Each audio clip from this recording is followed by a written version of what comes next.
राधे राधे गुरुजी। बेटा राधे राधे। आपकी चरणों में कोटि कोटि प्रणाम। खुश रहिए जी, हमारी एक प्रश्न है। कोई अगर विधवा हो जाए तो क्या नारी का क्या धर्म होता है? कौन सा धर्म बताऊं? मतलब अपने घर परिवार मान सम्मान।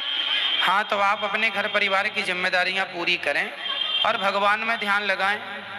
यदि बच्चे हैं तो बच्चों को संस्कार दें। जी नहीं, बच्चे नहीं हैं और घर तो फिर आप ये किसके लिए पूछ रहे हैं, अपने लिए या किसी अन्य व्यक्ति के लिए? अपने लिए। तो आपके पति हैं या नहीं? जी नहीं है। आपकी उम्र कितनी है? 24। शादी कब हुई थी आपकी? सन 1917 में। 18 साल की उम्र थी तो। 1917 में? हाँ। 2017 में? हाँ, 2017। हमें लगा एलियन तो नहीं हो। जी जी, भूल गई, क्षमा करें। कोई बात नहीं बेटम। आप देखो, ऐसा है कि 17 में शादी हुई और पति अब कहाँ चले गए? जी, वो गुजर गए। अच्छा, कोई तकलीफ हो गई थी उनको? हाँ, वो दारू पीते थे ना, किडनी खराब हो गई तो चले गए। शराब देखिए कितना नुकसान करती है लोगों का, फिर भी लोग नहीं मानते। अच्छा, ये बताओ कि अब आप क्या चाहते हैं? हम सारा जीवन एक तपस्विनी की तरह रहना चाहते हैं, ठाकुर जी को अपना सारा वैसे देखिए, आपके पास 2 ऑप्शन है। पहला तो जो आप कह रहे हैं कि आप तपस्वियों की तरह अपना जीवन गुजारें, पहला तो ये है जी। दूसरा ये है कि आज पुनर्विवाह का भी। नहीं गुरुजी, हम विवाह से अच्छा मरना पसंद करेंगे, पर हम विवाह नहीं करेंगे। क्यों? पहले भी घर गृहस्थी जब शादी हुई ना तो घर गृहस्थी सब देख चुके। अब शादी विवाह में कोई रुचि नहीं है हमारी बस बिहारी जी जो भी है वही है। सारा जीवन हर श्वास उनकी चरणों में समर्पित रहे। हम जैसे भी जिस हाल में हैं, आप बैठ जाओ बेटा, बैठो। उनकी साथ बैठो। खुश रहे बस। हम अपना सारा जीवन जो भी है, हमारा तन मन धन मान सम्मान अपमान सब ठाकुर जी को समर्पण है। ठीक है, आपका ये भाव उच्च कोटि का है। अच्छा है, भगवान आपको अपनी भक्ति अपनी कृपा प्रदान करें। अच्छा है जी, हम इसीलिए यहाँ आए। हमारे घर वाले ने बहुत उल्टी सीधी बातें करते थे। तो घर वाले में कौन, ससुराल पक्ष की मायका पक्ष? ससुराल वाले मायके भी, तो इसलिए हम यहाँ चले आए। ऐसा करो कि अभी तो देखो गृहस्थी आपकी, हमारा तो यही निवेदन रहेगा आपसे कि जो आपका रास्ता है कि आप भजन करें वो सर्वश्रेष्ठ है। पर आपके मन में कहीं भी यदि कोने में भी जरा सी जगह हो कि आप चाहें कि हम फिर से घर बसाएं, तो आपके पास ये भी ऑप्शन है। दूसरा, आपके जो माता पिता, आपके जो सास ससुर जो कहें वो आपसे बड़े हैं, जो आपको रास्ता बताएंगे वो आपके लिए अच्छा होगा। इसलिए उनकी बात भी मान लें, यदि वो कुछ कहें तो। ठीक है जी, हमारे माता पिता से ना बात हुई थी, हम किसी के बिना बताए आ गए थे ना, तो हमने बात की कि हम ऐसे कारण हम यहाँ आ गए। तो हमारे माता पिता सब खुश हैं हमारे फैसले से। और हम ना, और सास ससुर वो सब खुश नहीं है। वो तो पहले से जमीन की, वो कैसे खुश होंगे? पहले से जमीन के लिए हमें भगाना चाहते थे ना। अच्छा, इसीलिए उनसे चलो फिर जो आपका अपना निर्णय हो, जो आपके माता पिता का निर्णय हो वो आप कर लीजिएगा। जी, हम यही रहना चाहते हैं, हम यहाँ रह सकते हैं ना। यहाँ वृद्ध माओं का है बेटा, आपके लिए जो बहुत सारे बच्चों के आश्रम हैं, जहाँ आप जैसी बहन बेटियां रहती हैं, आप वहाँ रहिएगा। यहाँ तो केवल अभी वृद्ध माओं के लिए है। आपके लिए जहाँ भी और भी अन्य यहाँ वृंदावन बहुत सारे आश्रम हैं, तो वहाँ पर जहाँ केवल आप जैसी बहन बेटियां रहती हैं वहाँ पर। यहाँ पर तो जो वृद्ध माँ होती है ना उनके लिए है। ठीक है, खुश रहिए। दान, कन्यादान, भूमि दान, स्वर्ण दान सब बड़े हैं अपनी अपनी जगह मायने। सबसे बड़ा अन्न और जल, क्योंकि सबके बिना जीवन संभव और गुजारा है, अन्न और जल के बिना नहीं। इसलिए जलदान, अन्नदान जी। और गुरुजी, सबसे बड़ा ज्ञान? सबसे बड़ा ज्ञान क्या है? सबसे बड़ा ज्ञान है कि कण कण में ईश्वर को देख लेना।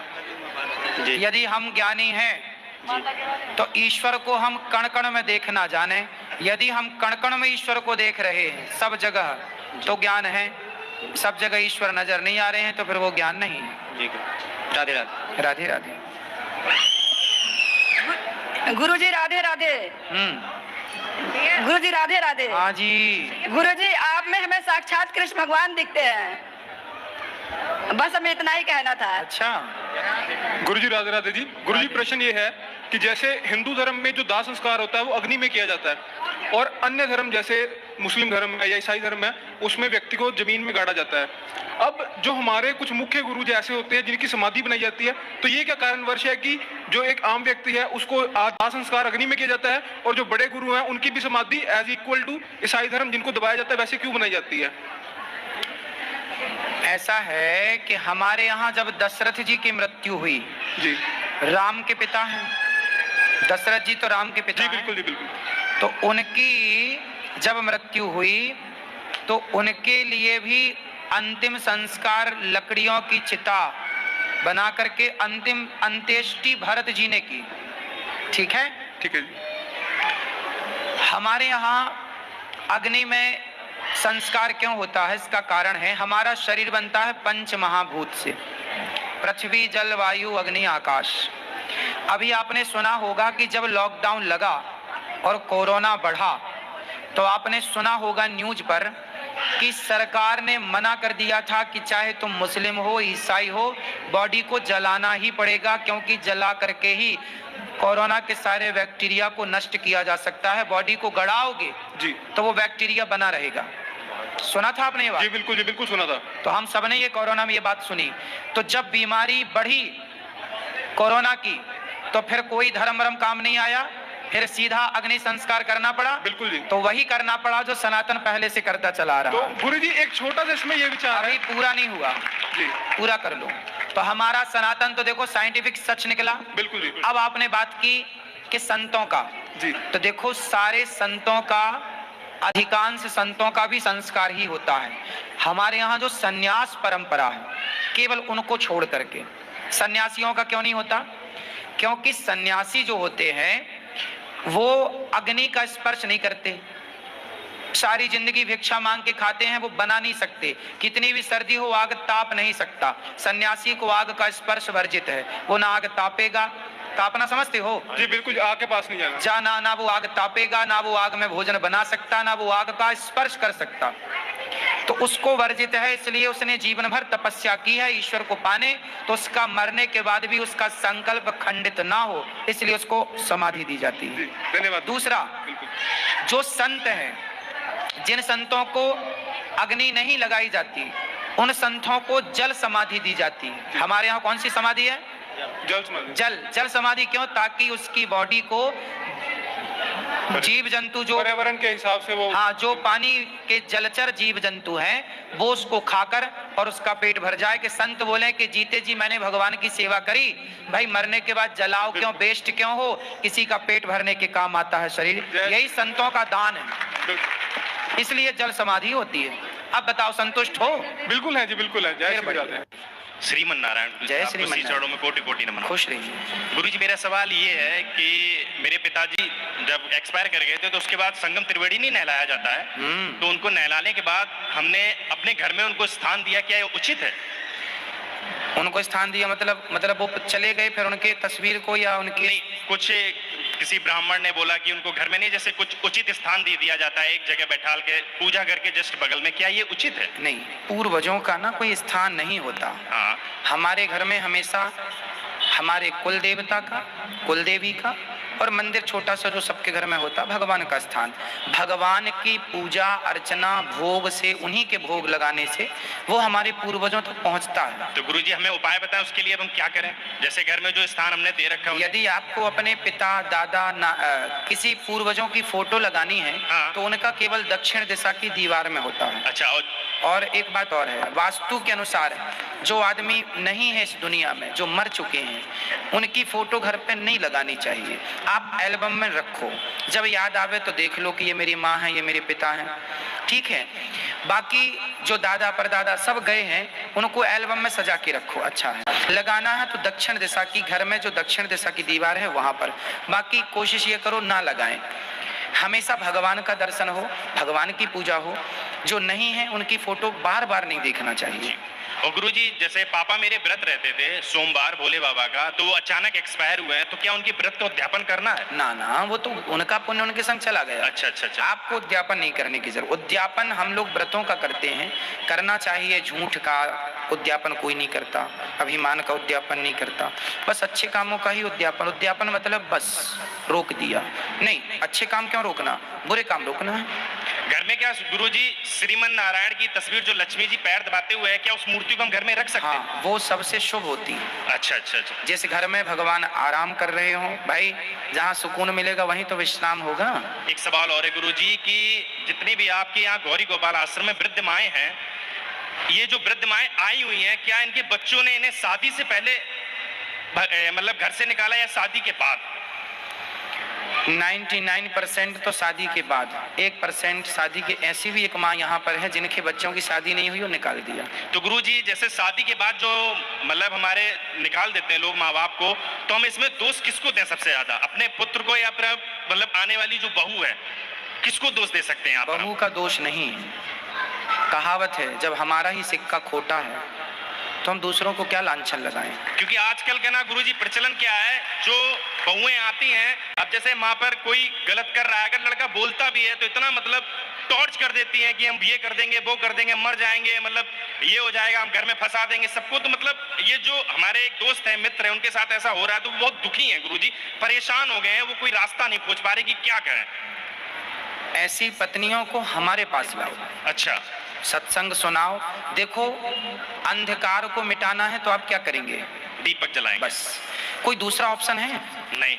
जैसे अंधकार को मिटाने के लिए केवल दीपक ही ऑप्शन है, ऐसे अज्ञान को मिटाने के लिए केवल ज्ञान ही ऑप्शन है। सत्संग से वो नॉलेज मिल जाएगा। लाखों बहुएं हैं भारत में जो सासों के पांव दबाने लग गई कथा सुन सुन के।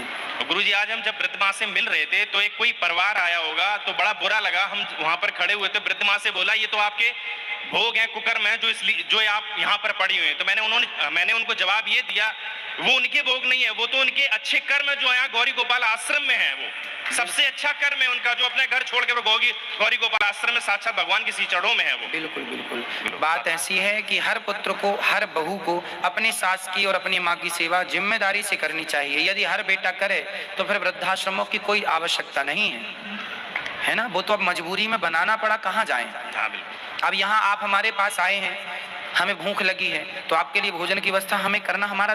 देखो, हम गृहस्थी हैं। हम कौन हैं? गृहस्थी। और गृहस्थी का धर्म होता है अतिथि देवो भव। आपके द्वार पे कोई भूखा आए, कहे रोटी दो, तो आप ये कहें कि तू कमा के खा नहीं सकता, ये आपका धर्म नहीं है। आप उपदेश ना दीजिए। आपको रोटी मांग रहा है, रोटी दीजिए। कोई माँ आई और बोले भैया सिर पे छाया नहीं है, बेटे ने निकाल दिया, रोटी नहीं है। आपसे कोई माँ कहे कि हमारे पास रहने की व्यवस्था नहीं है, खाने को रोटियां नहीं है, हम कहाँ जाएं? तो उस माँ को आप अपने घर में रखें, ये आपका धर्म है। बस मैं तो केवल वही गृहस्थ धर्म पालन। आपसे जुड़कर गुरुजी मेरा जीवन धन्य हो गया और बहुत कुछ मतलब जीवन में बदल गया गुरुजी। एक मिनट गुरुजी, आप गुरुजी मैया आप बैठो, आप बैठो, अभी मिलेगा। गुरुजी श्रीमन नारायण। जय श्रीमन नारायण। गुरुजी मेरा एक क्वेश्चन है कि जैसे हम तुलसी माता की पूजा करते हैं तो उनको चंदन और सिंदूर दोनों का टीका लगाते हैं, तो चंदन का लगा सकते हैं? चंदन लगा सकते हैं, सिंदूर भी लगा सकते हैं। और क्योंकि हमने पढ़ा था ना, मैरिड स्त्रियों को चंदन का टीका नहीं लगाना चाहिए, ऐसा है क्या? देखो, ये सब बातें कोई प्रमाणित नहीं है, कोई अपने से कुछ भी कह दे। ठीक। आपको अपनी संप्रदाय का जो आपके गुरुजी तिलक दें वो तिलक आपको लगाना चाहिए। जैसे हम व्हाइट और लाल लगाते हैं, ऐसे हम जो मंत्र देते हैं तो महिलाओं को भी बोलते हैं बिंदी के नीचे व्हाइट कलर का भी बनाइए, खड़ा लाल। पुरुषों को हमारे जैसा, स्त्रियों को स्त्रियों के जैसा हम बताते हैं, समझाते हैं, सबका अलग अलग। और गुरुजी तुलसी को चबाना नहीं चाहिए ना? तुलसी हमारी माता है ना, इस भाव से उसे निगल लेना चाहिए, निगलना चाहिए। ठीक, थैंक यू गुरुजी, धन्यवाद। और आपसे ना मेरे को आशीर्वाद चाहिए कि जिस कार्य में हम लगे उसमें हम सफल हों, क्योंकि आप बिना आपके आशीर्वाद बाकी बिहारी का मेरा कोई काम होता नहीं है। कथा सुनते हैं आप? हाँ सुनते हैं। भगवान आप मुझे आशीर्वाद दीजिए कि हम जल्दी जल्दी और आए। खुश रहिए, भगवान आपको। श्रीमन नारायण। जय श्रीमन नारायण। दोस्तों, आप लोगों से आग्रह है कि आप मुझे पूरा सपोर्ट करें ताकि मैं सद्गुरुओं के प्रवचन को, सद्गुरुओं के सुविचारों को, उपायों को, टोटका को, पूजा पाठ के विधि को भारत के सनातन धर्म के जन जन तक पहुंचा सकूं।